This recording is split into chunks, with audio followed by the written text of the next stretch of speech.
What is up, folks? TG here, and today we're looking at Doom Foretold, a really cool black-white enchantment deck, which we actually played against when I was recording my Arcfiend alteration video that I uploaded last weekend. Deck is really sweet. We actually kind of got rinsed. It's a bit of a bad matchup, but there's a really strong core here. The namesake card of the deck, Doom Foretold, 2 white-black enchantment. At the beginning of each player's upkeep, that player sacrifices a non-land, non-token permanent. If that player can't, they discard a card, they lose 2 life, you draw a card, you gain 2 life, you create a 2/2 white knight creature token with vigilance, and then you sacrifice Doom Foretold. It's a really powerful card, and it puts your opponent into some decision paralysis. From our end, we have other enchantments we have either want to put into play that we can then sacrifice, or that we actually want to sacrifice so we don't pay the Pact, for example. But from our opponent's perspective, they don't know really how we're playing the game in terms of what we have left, how they can play around it. They have 2 options. They can either play into it and commit to sacrificing a permanent every turn, which, you know, as the Doom Foretold player, you're very happy with. Or they can be like, alright, cool, I'm going to let the Doom Foretold crack, and then I'll start rebuilding my board. And the problem is, if you let it crack, we're obviously getting a bunch of advantage while they're not playing anything. If you want to let it go off, you have to not play any cards, discard, lose life, we draw, we gain life, we make a 2/2, while we do all the other stuff we want to do. It's really awesome, and this is a really cool deck. The one thing I will say up front is that it does lose to some linear strategies. You don't have loads of interaction with combo. We have these 4 Thoughtseize. I'll go through the list in a minute. But things like creativity can be a bit of a struggle. So, with that all being said, let's get into the deck list. If you're not already, please do subscribe to the channel. I really appreciate it. Trying to race towards 1,000. But, alright. 4 copies of Thoughtseize. Very straight up here. Best black card on the format. Most played black card on the format, I think, as well. Just interaction for what our opponent's going on. Obviously, we want to protect our Doom Foretold, our early enchantments. We want to know what we want to play around, whether we want to play Birth of Meletis on 2, whether we need to Trial of Ambition to then make way for something else. Alternatively, again, the deck is weak to combo decks. Being able to strip their combo pieces, really important. Getting us some information is really good for it lets us know how we want to sequence our cards. Then, at 2, 4 copies of Trial of Ambition and 4 copies of Birth of Meletis. These are kind of the, food of the deck, I guess. Trial of Ambition, 1 in a black enchantment, ETB, target opponent sacrifice a creature. Then once it's in play, it gives you something that you can then later on sacrifice to Doom Foretold. Birth of Meletis, kind of the other way around. 1 in a white, search your library for a basic Plains card the first time. That is a saga. Second time you get to make a wall, which is great because it lets you block your opponent's stuff. Hey, maybe it gives your opponent's targets a fatal push, but guess what? You have no creatures that you're trying to play to the board in this deck. We have a Heliod, but it's just really here to pick something up, and that is fine. Then, last step is gain 2 life, but also here, you want to play it and then plan to basically Doom Foretold on turn 4 and be able to sacrifice this if need be. Or sequence in a way so you can sacrifice it to Doom Foretold. These are kind of like our meat and potatoes, if you will. We also have 1 copy of the Meathook Massacre, which is, hey, a nice main deck Wrath, gives you some insurance versus creature decks. It is a reasonable matchup already, but it is also fairly free as it's an enchantment you can put into play and then, again, sacrifice later on to Doom Foretold if you need to. Having some extra life gain in the deck never hurts either. We've then got 2 copies of Flicker of Fate. Exile, target creature or enchantment, returns the battlefield under control. 1 white in an instant. It's a really interesting piece of utility, because we can target our opponent's stuff and our stuff. Occasionally, like, hey, you want to, fade an attack from a creature. Fine. But being able to, flicker Oath of Kaya to redeal damage, flicker Demonic Pact to reset it is really powerful. And there's some other things like that as well. We can blink Trial, we can blink Birth of Meletis. There's some really cool stuff here, as well as interaction on our opponent's side. So, really neat addition. Then at 3. So, we kind of said that Birth of Meletis and Trial of Ambition are kind of the meat and potatoes. The 3 drops are kind of what makes the deck work. So, 4 copies of Oath of Kaya. Enter the battlefield, deals 3 damage to any target, and you gain 3 life. One of your few ways to actually interact with Planeswalkers, other than, Thoughtseize. But, whenever your opponent attacks the Planeswalker you control, it deals damage to the second ability is not really doing anything. Being able to blink it, and then later on, we've also got a couple of things that can bring it back. Really cool, and you can just bolt your opponent out, as I unfortunately found out when I was playing against it at the weekend. Then we have 4 copies of Treacherous Blessing, a really powerful draw engine. 3 mana enchantment, 2 in a black. When Treacherous Blessing enters the battlefield, draw 3 cards. Whenever you cast a spell, you lose a life.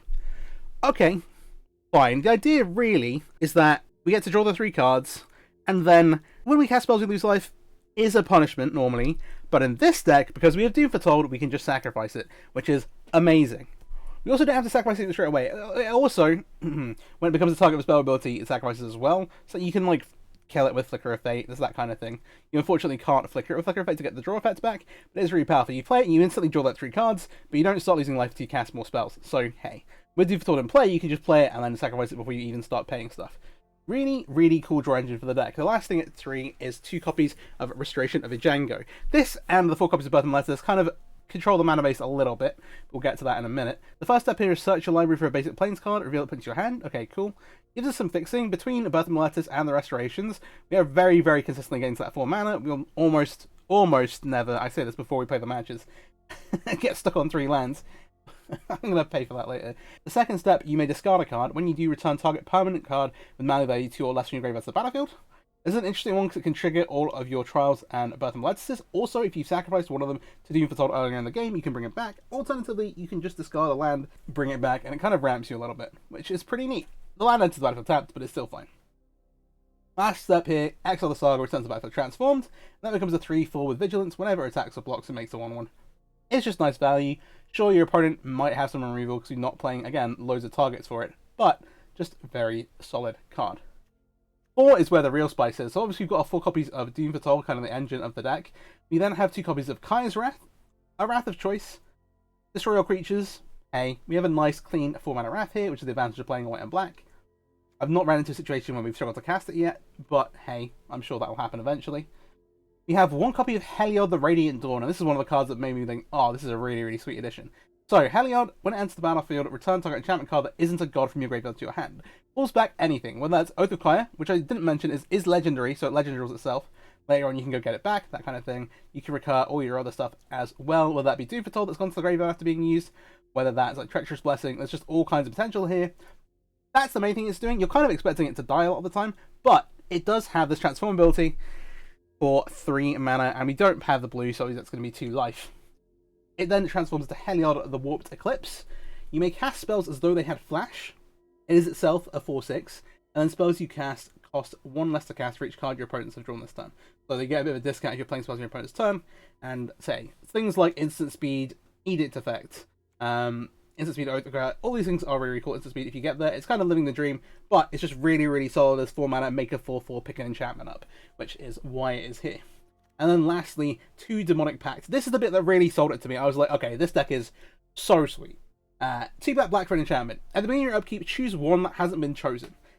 So the first thing that you can choose, Demonic Pact, deals 4 damage to any target and you gain 4 life. Huge life swing, deals damage to either a creature that's causing problems for you, or the player.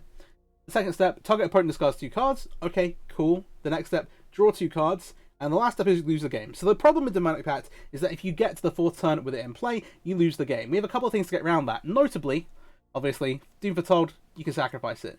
Additionally, we can also flicker it with Flicker of Fate. It does reset it, and then we can start choosing modes again from the beginning. The other option, of course, is us killing our opponent. Hey, hopefully that'll happen.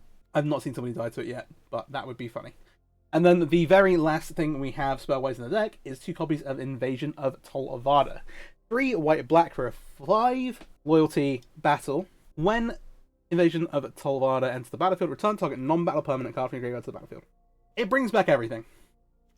It brings back Doom Foretold, it brings back Pact, it brings back all this stuff, but then it has some additional upside. If we can do 5 damage to it, it flips into enchantment its own.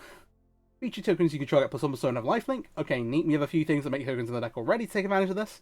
But then at the beginning of your end step, create a 1/1 white and black spirit creature token with flying, and then just starts churning out a bunch of spirits. Really, really cool, and obviously the main thing here is that we're paying 5 mana to bring one of these back, but it has some super, super upside, what makes it worth it. Then, the mana base. I'm going to just, very quickly, I'm playing a Temple of Silence here.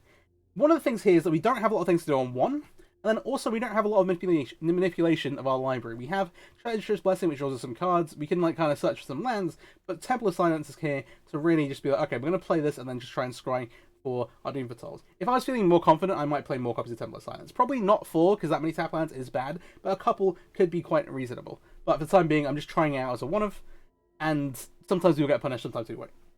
Then, we have a bunch of utility lands. 1 Castellan Vale to make humans. Okay, nice. We have a plains count that is pretty high to make up for Birth of Meletis and Restoration of Django. We're actually playing 5 plains. Then we're playing an Django. Fairly self-explanatory. Does damage to attacking creatures. We're not really damaging blocking creatures here. 1 Castle Lockthwain, some card advantage. 2 copies of Hive of the Ive Tyrant. I want to have a couple of man lands we can use to pressure opponents. The other thing is that it pressures Planeswalkers, which is really, really useful because we don't have lots of great ways to do that. Then 2 copies of Swamp. 4 Bright Line Pathway, 4 Godless Shrine, and then 3 Shattered Sanctums. If you don't like the Temple of Silence, you can play the full Shattered Sanctum. I just don't like playing 4 copies of these lands in particular into battlefield tapped, so I decided to just play a tap land instead. But again, I really do think, like, it's like the old Ad Nauseam decks in Modern that would play, like, Temple of Enlightenment, Temple of Deceit to get some extra scries, because there weren't really very good, like, scry effects in the format at the time. We've just actually had Preordain, so, hey, that's neat. But, hey, throwing a Temple here, you could even try to. If you're going to play Tri-Second one, I'd probably cut a Bright Kind Pathway before I cut a Shattered Sanctum. But, hey, that's the mana base. There's no sideboard here because I'm actually going to play some Best of One. One of the things with decks like this is that it's a deck that can be sideboarded quite heavily against. You've got cards like Back to Nature, obviously Boseiju. There are some problematic ones, but I figured we'd try it out in Best of One, see how it goes there. And it's definitely a deck that's probably going to be better in Best of One overall. You have some nice enchantment-based sideboard options of your own. However, the thing about that is that your sideboard options are also things that your opponent is bringing in hate for already, which is kind of tricky. So just bear that in mind if you're planning on playing this in Best of 3. Alright, let's hop into some ranked games. And again, if you're not already, please do subscribe to the channel. Alright, here we go into our first match. What I try and do at Best of One is to play at least 5 games. If the games go super long, we maybe play less. If the games are really short, we maybe play more. That's kind of the idea. We get a good feel for how the deck performs. So, our opening hand, 2 copies of Oath of Kaya is a lot of insurance. If they're playing something more controlling, so I guess this is a Gigantha, which could go one of a couple of ways. This is very solid. 5 to me of Land of Spells, I'm going to keep. We're on the draw as well, so we get a bit of leniency that way. Gigantha could mean something very aggressive. Ooh, okay. Rakdos Sacrifice. Interesting. Well, we have some tools. Nothing to play on one. I'm just going to get this Shattered Sanctum into play straight away. This castle, maybe we should play this. We have a couple of untapped lands to go still. We'll think about it here. Not flicking anything yet. Do I want to Thoughtseize? Probably, just in case there's something like Mayhem Devil. And then we can Oath of Kaya next turn. It's pretty solid. We're taking a bit of damage here, but that is fine. Mayhem Devil or Fable? I think we take the Fable. We can deal with the Mayhem Devil. Like, hey, we're taking some more damage from the Bloodtide Harvester, but we've got double Oath of Kaya. We're going to gain some of this life back, and we have a Flicker effect as well. So, plenty of stuff to do.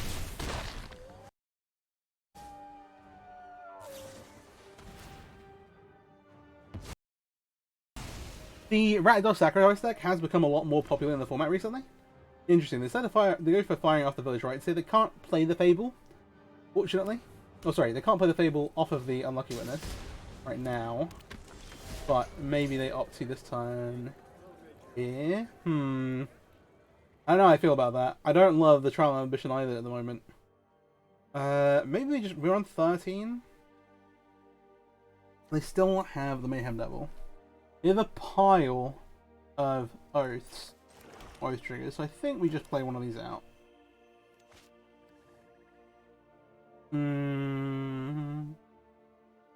We could do some weird restoration play.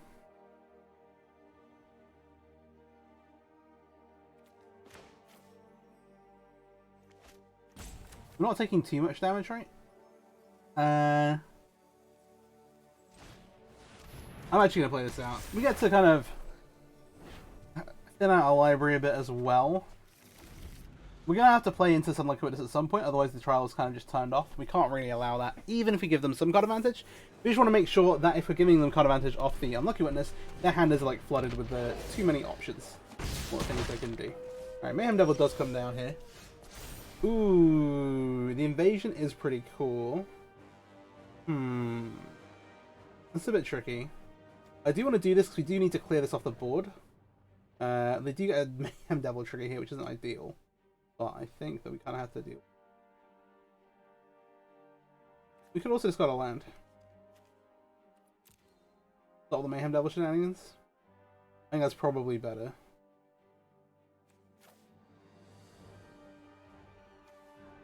Let's do this then. Oh, interesting. I didn't actually realize you don't get to choose which way it comes in. But that is fine. To answer our own questions as well. Both the guy here will snipe off the Mayhem Devil. We've got them with these two in play, but that is fine. And we'll play the land from our. Okay. So, we have Invasion. We haven't got loads to do with it at the minute. We can Legend Rule our Oath of Kaya and then get one of them back later on. This turn, depending on what they do, we have Oath plus Flicker the Oath. Already pop off if we want to. Ooh, interesting. I was thinking maybe they Deadly Dispute away the Unlucky Witness if they have one, but another Harvester. Okay, we're going that down to 8. Alright, we did draw a land. We have a Saga which they now have to deal with. How many blood tokens do they have in play? 1 right now. This trial is really awkward, isn't it?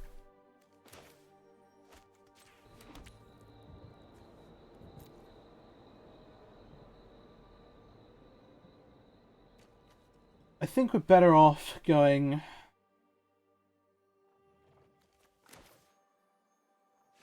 Oath plus the Kiro. Just clear up what they have going on. Yeah, that which I keep. Okay, so now we have a card they have to deal with. It's fairly likely they have a Fatal Push in hand, but we can also decide to Flicker of Fate this if we. Again, we're back up to 11. Our life settle's fairly safe. Let's see. We can let this happen and then Flicker of Fate after whatever they do next. Ah. Okay, they just thought they had enough blood tokens, so they didn't think they sacrificed one earlier. Fair enough, fair enough. Well. Oh, we're nearly back in plat. Yay. Alright, see the next one. Alright, match number 2. Kind of decisive win over red-black. That reminds me of a troublesome one. It's a deck that has been quite popular in the format recently.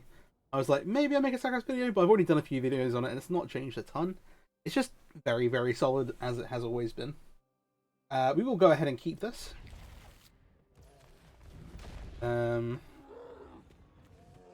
I'll leave with a Hive, just get it out of the hand. Thought to use is tough. But they're either going to take Restoration or Treacherous Blessing.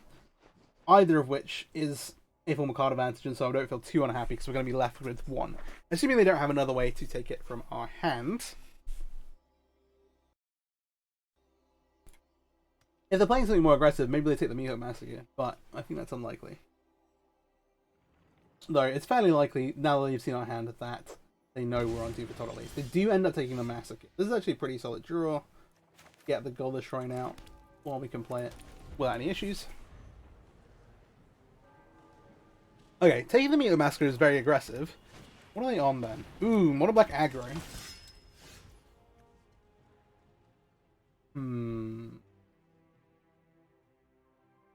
Well, do we let our opponents play to the board, or do we and us like slam Restoration?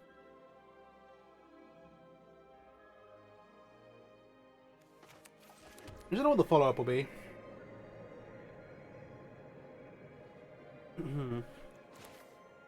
I like the idea of just going Restoration here. We're not under a ton of pressure, let's just take the time to do it. Alright.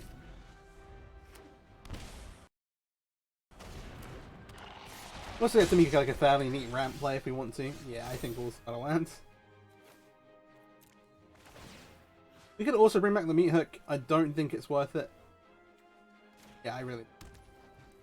And then we will go ahead, Oath of Fire the Glissa. Don't want any of that nonsense. That destroys enchantments when it hits players. Absolutely not. No, thank you. We'll play a. Okay. Yes, we do like allow this to stop us turning up. Like it stops getting life, but okay. This deck is really, really sweet. I've seen a few different builds of black-green mid-range with Glissa, and well, Tile Strikers occasionally crops up. It's a little slow. If you didn't know, Tile Strike is actually my favorite card in Magic. I think it is in the what's it called? In my banner or whatever emblem is on YouTube. Treacherous Blessing here. So both of these, well, Tile Strike are pretty good card advantage. Let's cast our spells. We have a bunch of lands. This is a little awkward. Lands do make us lose life. We can bear that in mind. I'm worried about something like Shield Red though. Edict is annoying. The Deep Root Wayfinder. I don't know. Let's take the answer they have for our creature. We can play both the Metalists out. Yeah, we lose a bit of life again. The tracker's going to be big. This will be an interesting one. They've got 2 clues. They can make this a 5/4. But that does still... I guess the token does not actually go into play blocking. Tracker up. Ooh, we're taking a bit of a beating here. Okay, sure. Down to 6. We're going to gain some life back though. Well. Huh. We get down to 5 off of this. I should find us a land. That's a bit of a yikes. We can also block.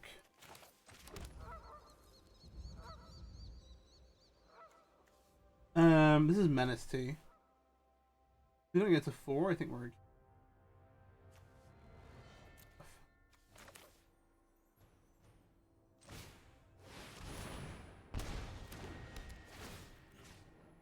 We'll see, we'll see.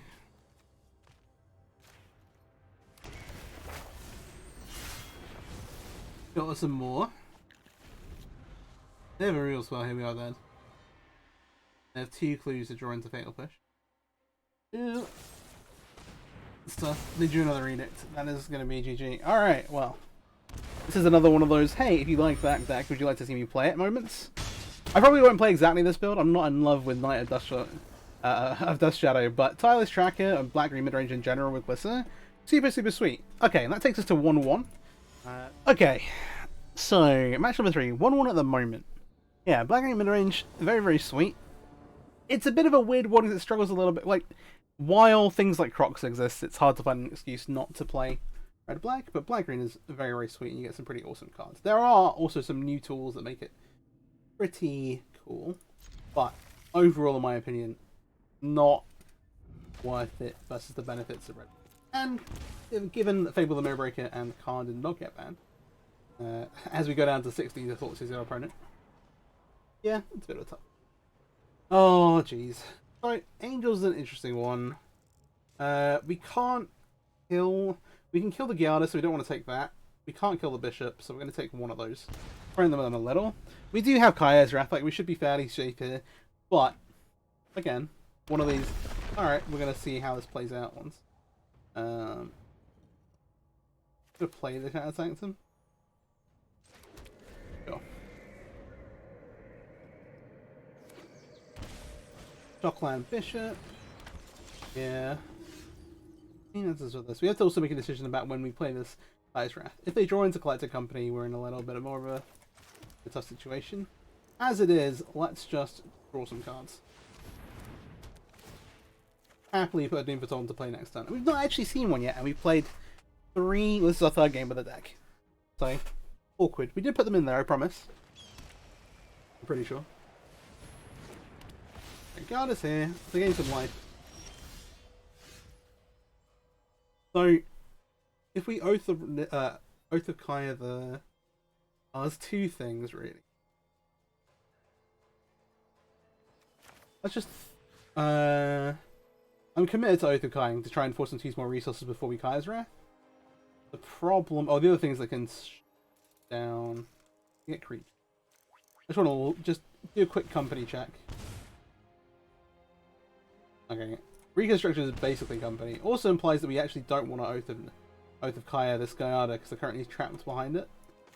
Oh, trapped behind it. We're kind of giving stuff away here if we do. We don't have anything cool to bring back though. Vibration.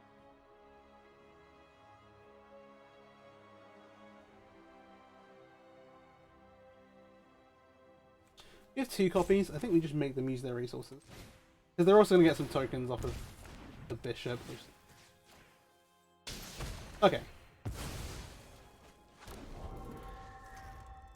You have to be a little careful with Treacherous Blessing. We don't just like actually ruin our life total. Pathfind Giada gives us full information.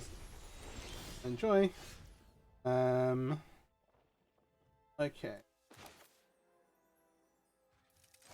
Massacre we can play next turn, then we'll be able to do it for the full amount to get rid of the Bishop of Wings. I think we just spend this turn going rest. 11. We fall to 7 here. There is like a bit of a thing where if they decide to main phase a company, we just die. Essentially.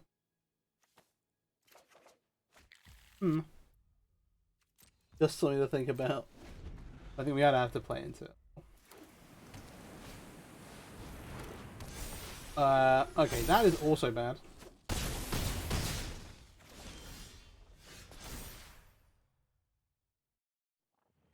Oh.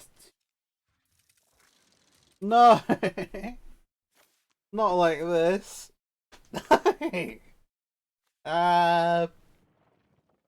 Pain. We're at 1 life with a Treacherous Blessing in play. This is basically the one card we wanted to avoid because they had a high life total. We could have slammed Kaya's Wrath here, but we're giving them a bunch of tokens anyway, and it was our 1 Wrath for a bit. Maybe you should have done this instead of like playing to meet a Mask of the turn after. Maybe this was a little greedy. Probably still dies to the Valkyrie just to gain the life, but we will concede this one. Alright. 1-2. Okay. Match number 4. That's tough. That's like the second game we've kind of taken a bunch of damage off our Treacherous Blessing. Again, we've not drawn a Doom Foretold. What has been going on? But we kind of have to deal with it. We did also put ourselves to 16 with Thoughtseize, then... Yeah. And, of course, I took a line where we needed to fade for a turn, when we could have just played the Kaya's Wrath. Kind of dealt with it a bit. We'll keep this. Lands and spells. I will lead off with Hive into... Let's see what our opponent's up on. Greasefang. Greasefang, Bahanian. Well, I guess we take Greasefang, they take Thoughtseize, and then we try? We have to take Greasefang. Okay. When I said this deck struggles against some places that are very linear. Basically like combo decks. Greasefang is beatable. Sort of. Which, I mean, if they have it on turn 3, it's not. Later on in the game, you're gaining life, you're doing all kinds of stuff. You might be okay. We're on 18 here.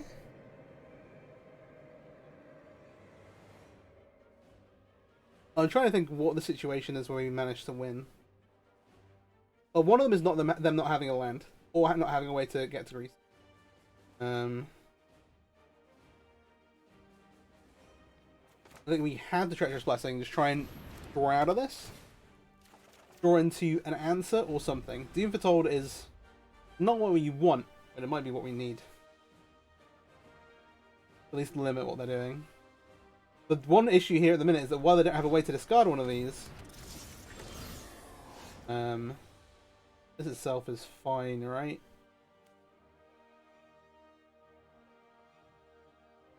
If they let this trigger, the Doom Foretold does give them a discard outlet for the Greasefang. Oh, okay. This is super awkward. We're 18. We have an Othakaya for this one. We know they have one more in hand. They also just can't stay out.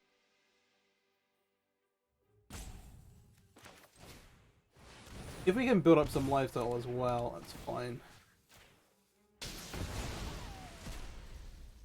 We maybe should play Restoration there, but I'm a bit jaded after the last 2 games. We really took a lot of damage off Treacherous Blessing. They're going to scoop it up, which is absolutely wild to me, because you and I can both see our hand, and our hand was not that great. We're not winning the game anytime soon, and our best card on our deck actually lets them combo. So hey. Alright, next up. Alright, we are 2-2. Our Greasefang opponent conceded when we were so many million miles away from winning the game. This is an interesting hand. We're going to keep it. We are on the play. We have some tap plans, which might hamper us a little. But Phantom Lettuce into Doom Foretold is pretty nice. Go ahead and lead it with the Sanctum. Come on, Swamp off the top. I take Godless Shrine. Not a Godless Shrine or Swamp. And we're up against mono white aggro. Interesting. We have some interaction here. The Birth of Lettuce finds us the planes we need. We've got Oath of Claire to interact with similar creatures. We 2-drop? Okay, Recruitment Officer on 2. And we have some other good main deck cards versus the aggro deck, like this. However, we're not quite there yet. Easy to play the plane straight away. But, Interesting one to be sure. What have they got coming down on 3 then? There's a lot of interesting things. Okay, Aspirin isn't the worst possible, but we're taking a lot of damage here. We have to make a wall.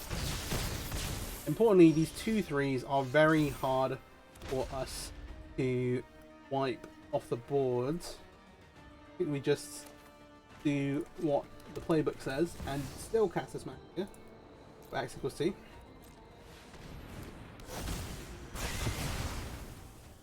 Neat. You gain some life, that's important.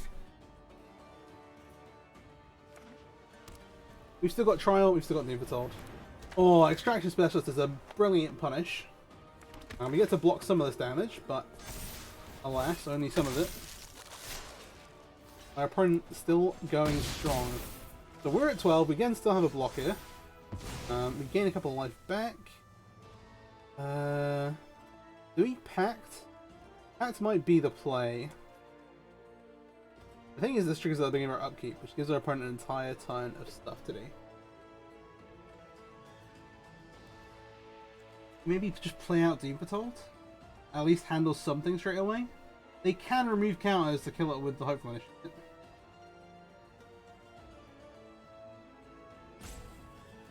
There's also the most mana efficient thing we can do. Okay. Let's play our namesake card. And if they Hopeful Initiative off the board, that is... They can activate it now, but the trigger will still resolve.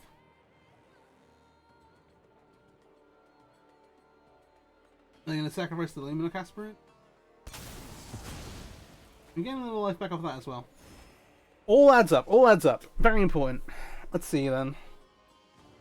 They're thinking about hopefully shooting down the Doom Foretold, which I'm fine with. Sure. It's not a 2-for-1, but hey. We get to block some damage here. We go down to 9 now. The one thing really is that... Oh, we can also return it with the invasion. I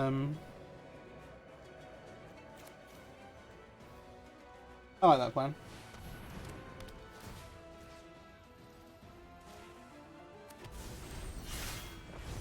Another one of these situations where, again, they can remove counters to destroy it, but... Okay, cool. We have a blocker. What have they got? You maybe won't have a blocker. Guess that's another problem. 7. This is one of the things where if they want to keep playing into it and they don't want to just shoot the Doom Foretold down for counters,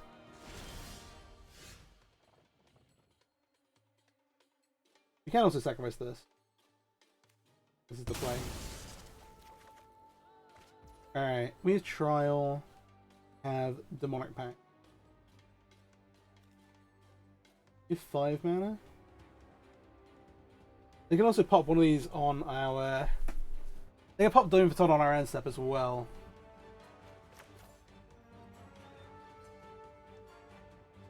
I kind of want to play one of these now because it forces them to use some counters. Maybe they sacrifice the one of these they remove counters off. Maybe they sacrifice 1 counter off each. No, they should just remove 2 counters and then end up sacrificing the one they remove counters off, obviously. Let's see if they make that decision.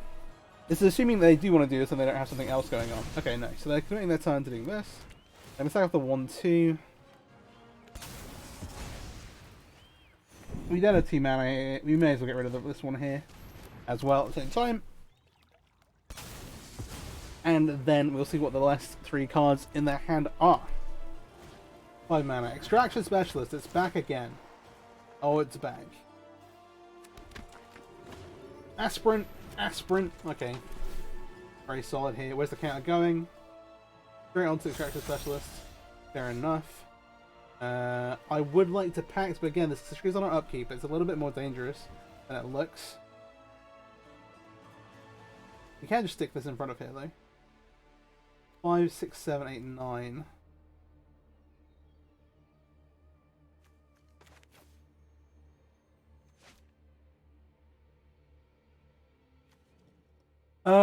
What's the deal here?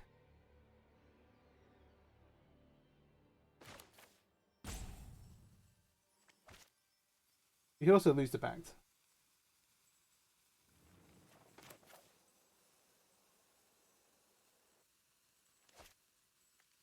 It's in the deck to be played. I'll do it. Let's see what happens. If they do have a removal spell for our wall, then it is over. Actually, this is sort of optimal in a way. They have a bunch of life. Thalia is fine. You want to deal 4 damage to any target and gain 4 life, or do 4 damage to Extraction Specialist? Yeah. Put us back to 9. What do we draw? Trial.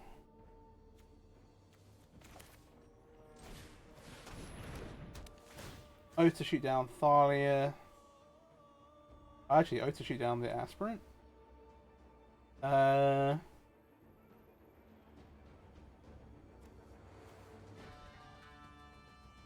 like this because it lets us double spell.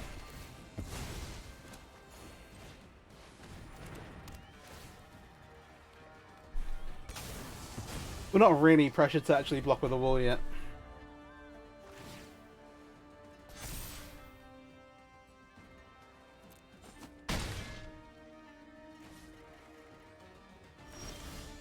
Alright, they've kept 2 cards in hand, so let's try and deal with those. Now, bear in mind that our time is running out. Ender's tapped. We'll play a new Pact. They are, importantly, not legendary. You can have multiple. In fact, I think Liliana had 3, if I remember my lore correctly. Ossification does take care of the token, though.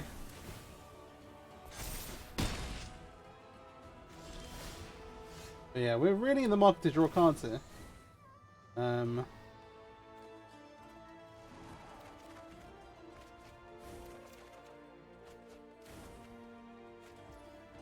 Team, I have some bad news.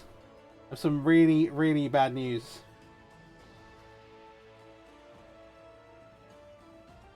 This is the worst news possible.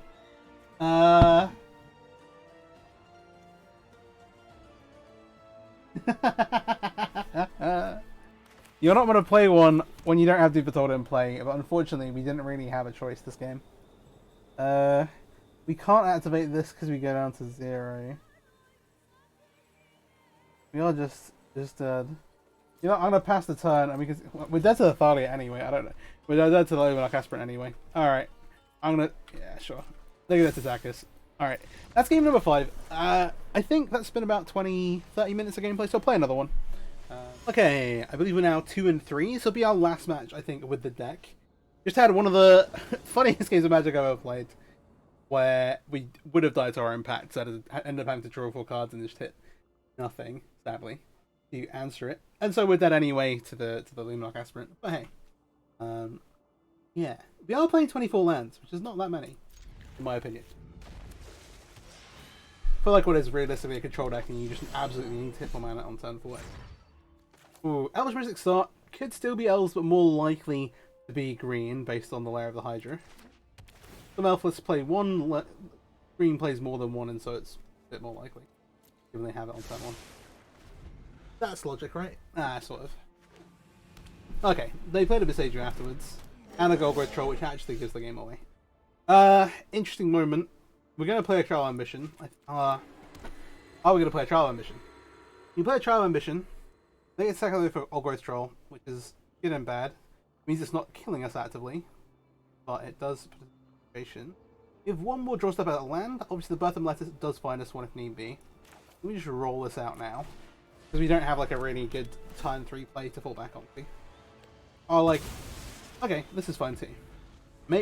Could be mono green aggro, or alternatively they just have a Nykthos. They've drawn the trio of non-basics.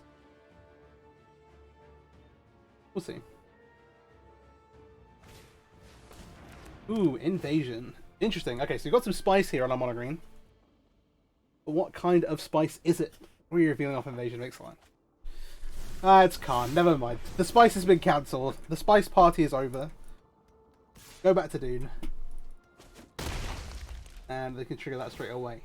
Which is, I guess, a huge upside. Yeah, that's pretty dangerous. Especially if we don't draw a mana source. The elf afterwards as well means... Oh, golly gosh. Golly. Golly. I want to play both of my letters to find a land. We then take 8.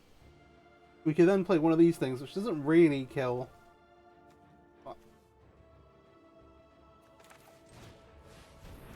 Yeah, we're on 20. We can fall back on the fact that we're on 20. It'll be fine. Let's see.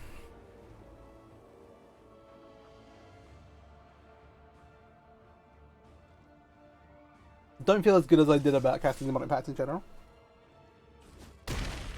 We got a 12. Again, we do have this Oath of Kaya. We have a Khan here, which is going to do some Khan things, probably. One would imagine. Oath of Kaya can kill the Regisaur, which reduces the amount of power they have in play. Okay. Make Khan. Fetch what? What are we finding? We've not actually really shown us what we're doing. They're just going to find a land. That makes... Okay, we have an untapped land. That means two things. We have a blocker here, which means that we can go and get... We can, like, just slam Doom Foretold. We can also Trial of the Mission plus Figure of Fate. We can also Oath of Kaya the Regisaur and sit tight for a second, but then we have to deal with whatever next comes up with Khan. There's also a line where we go Oath and this is the Khan, put up with what we have in play right now, and deal with it. Or we can slam Doom Foretold, see what they sacrifice. If we slam Doom Foretold, they sacrifice an elf.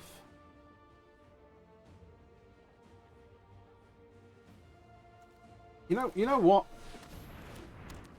I'm done playing around.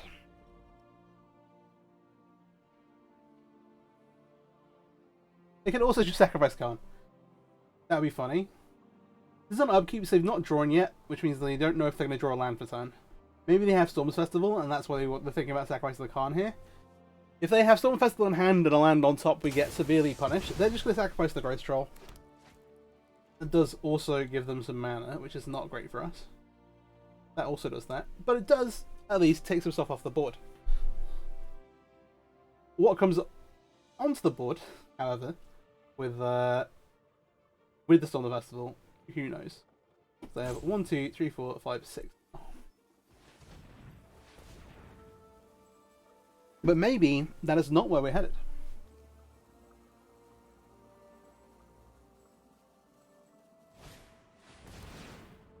Okay, Haven. Into Cavalier. Sure.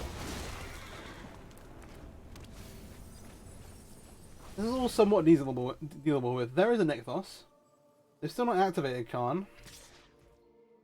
Can't activate Khan right now. I think I'm going to take the 4 go down to 8. But it's in a bit of a precarious situation. Let's see then. What are you getting with Khan? What do you tick up on the Dark Souls Center? Tick up on the Dark Souls Center, nothing will happen. We'll be fine. I just don't know why they're eyeing it up, that's all. Right. What are we fetching? The leveler. We're going to sacrifice this. You draw a Hive.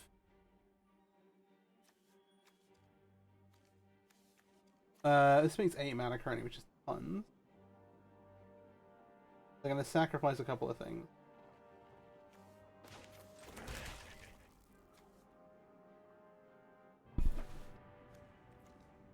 Do you make them sacrifice a lot of things? We want to take some of the devotion off the board, basically. We would like them to not cast this card. Okay, that reduces some of their mana. Does this add 3?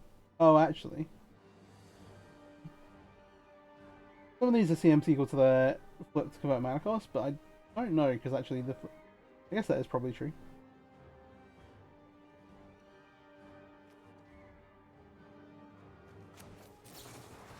Our plan here is to limit their mana a little bit anyway. They also have to sacrifice an upkeep. They can sacrifice one of these things, but nobody tell them. It's still very obnoxious that this troll adds 3 devotion. Tell you.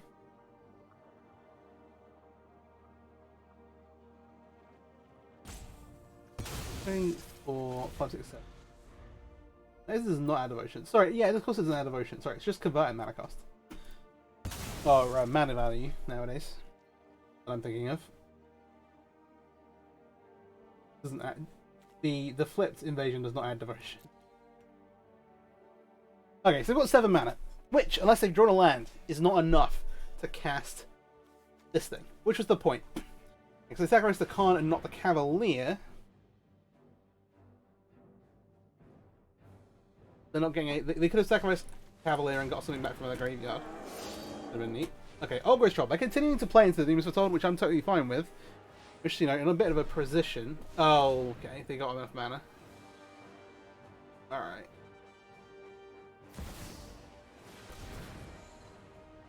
Over Brainfart, they always had enough mana. This is just the number off the next boss. Anyway, alright, ignore me. Level comes down, they get to make some attacks. That goes away. We'll block this. This thing is trample. Need a Kaya's Wrath? That's not a Kaya's Wrath.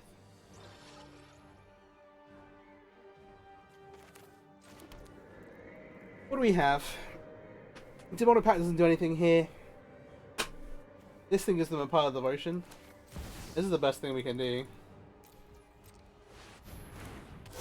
And we are of course dead to the leveler. Yeah, unfortunately we can do here. That's a tough one. So we go down to 2 and 4 overall. Not a great record. We had some bad matchups and we had some pretty funny games. We also just randomly drew a bunch of mana sources in a couple of those and really flooded out. And so maybe there's some stuff that we could do about that. We are playing 24 lands. We have 4 copies of Birth of Meletis and 2 copies of the 3-mana enchantment that finds lands. You can maybe change those numbers around. Not cut those, but maybe cut a land or 2. But then you start really running some risks. Alright, just a bit of a formal recap. Yeah, we went 2 and 4. As I was just saying, the mana base, we have 24 lands. We did find ourselves getting really flooded there, especially when we were casting Treacherous Blessing. And had maybe already cast like a Birth of Meletis. Unfortunately, there isn't a black-white cycle land. This deck would really love that, because again, we're not doing loads on one, we've just got these Thoughtseize. Or alternatively, some other way to draw cards, or get some filtering in. Again, I kind of do like the Temple of Silences. I wouldn't mind playing a couple. And if I was to play this again, I probably would try and fit at least one more in. Hey. Overall, deck is really, really sweet. It does have some flaws, and does have some bad matchups. And hey, there is some room for some tweaking. Some kind of tech enchantment pieces, things like the Meat Hugger Massacre, the Demonic Pact, which did not serve us that well in the end, it turns out. Also, like, the invasions are a little expensive. Like, you could trim and chop some things around if they have some enchantments that you really, really like. We didn't do a ton of Flicker of Fate here. It does have some real utility again. Resetting Pact is really, really nice. But some options on the table. Hey, hope you enjoyed the video. Please do like, subscribe, share it with your friends. Or your local Pioneer Explorer group. I don't know. Those formats are getting together though. We did get some awesome news about that. Pioneer tournaments on Arena by the end of next year, and Pioneer Masters kind of in the middle of that, which is a Arena only set, which feels a little weird, but hey, people. Well, yeah, we'll get to that when I get to that, I guess. Anyway, have a great day. Thanks for watching. Peace out.